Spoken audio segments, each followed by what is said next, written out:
This is the story of the Frog King. In old times, when wishing still helped one, there lived a king whose daughters were all beautiful. But the youngest was so beautiful that the sun itself, which had seen so much, was astonished whenever it shone on her face. Close by the king's castle lay a great dark forest. Under an old lime tree in the forest was a well, and when the day was very warm, the king's child went out into the forest and sat down by the side of the cool fountain. And when she was dull, she took a golden ball and threw it up high and caught it. And this ball was her favorite plaything. Now it so happened that on one occasion, the princess's golden ball did not fall into the little hand which she was holding up for it, but on the ground beyond, and rolled straight into the water. The king's daughter followed it with her eyes, but it vanished. And the well was so deep that the bottom could not be seen.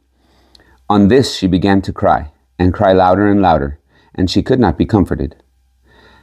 And as she thus lamented, someone said to her, "What ails thee, king's daughter? Thou weepest so that even a stone would show pity." She looked round to the side from whence the voice came, and saw a frog stretching forth its thick, ugly head from the water. "Ah! Old water splasher, is it thou?" said she.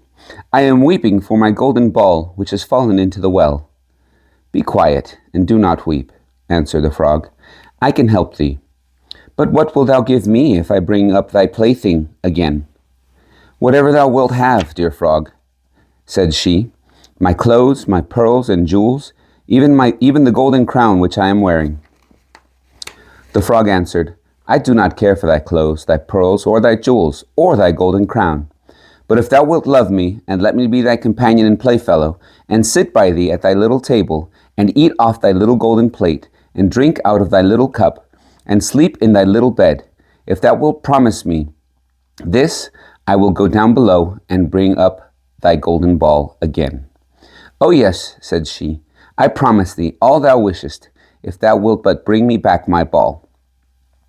She, however, thought, "How the silly frog does talk.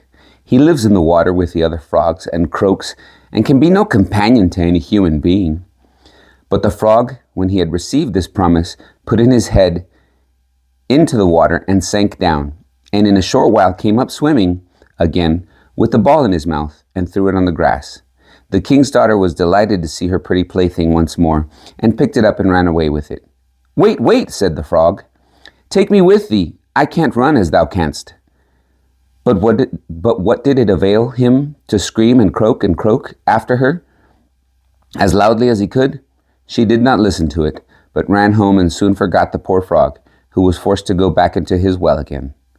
The next day, when she had seated herself at the table with the king and all the courtiers, and was eating from her little golden plate, something came creeping, splish splash, up the marble staircase. And when it had got to the top, it knocked on the door and cried, "Princess, youngest princess, open the door for me." She ran to see who was outside, but when she opened the door, there sat the frog in front of it. Then she slammed the door to in great haste, sat down to dinner again, and was quite frightened. The king saw plainly that her heart was beating violently, and said, "My child, what art thou so afraid of? Is there perchance a giant outside who wants to carry thee away?"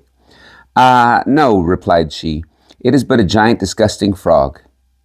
"What does a frog want with thee?" "Ah, dear father, yesterday, as I was in the forest sitting by the well, playing, my golden ball fell into the water. And because I cried so, the frog brought it again out for me. And because he insisted so on it, I promised him he should be my companion, but I never thought he would be able to come out of his water. And now he is outside there and wants to come in to me." In the meantime, it knocked a second time and cried, "Princess, youngest princess, open the door for me. Dost thou not know what thou saidst to me yesterday by the cool waters of the fountain? Princess, youngest princess, open the door for me." Then said the king, "That which thou hast promised must thou perform. Go and let him in." She went and opened the door, and the frog hopped in and followed her step by step to her chair. There he sat and cried, "Lift me up beside thee." She delayed, until at last the king commanded her to do it. When the frog was once on the chair, he wanted to be on the table, and when he was on the table, he said, "Now push thy little golden plate nearer to me, that we may eat together." She did this, but it was easy to see that she did not do it willingly. The frog enjoyed what he ate, but almost every mouthful she took choked her. At length he said, "I have eaten and am satisfied. Now I am tired. Carry me to thy little room and make thy little silken bed ready, and we will both lie down and go to sleep." The king's daughter began to cry, for she was afraid of the cold frog which she did not like to touch, which was now to sleep in her pretty, clean little bed. But the king grew angry and said, "He who helped thee when thou wert in trouble ought not afterwards to be despised by thee." So she took hold of the frog with 2 fingers, carried him upstairs, and put him in a corner. But when she was in bed, he crept to her and said, "I am tired. I want to sleep as well as thou. Lift me up, or I will tell thy father."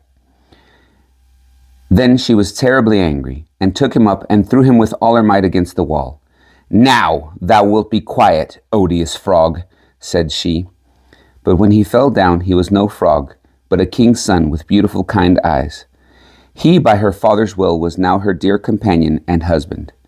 Then he told her how he had been bewitched by a wicked witch, and how no one would have delivered him from the well but herself, and that tomorrow they would be together to his kingdom.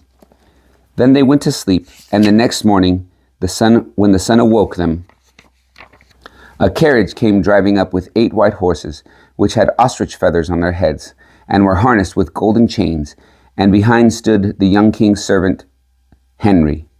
Faithful Henry had been so unhappy when his master was changed into a frog that he caused 3 iron bands to be laid around his heart, lest it should burst with grief and sadness. The carriage was to conduct the young king into his kingdom.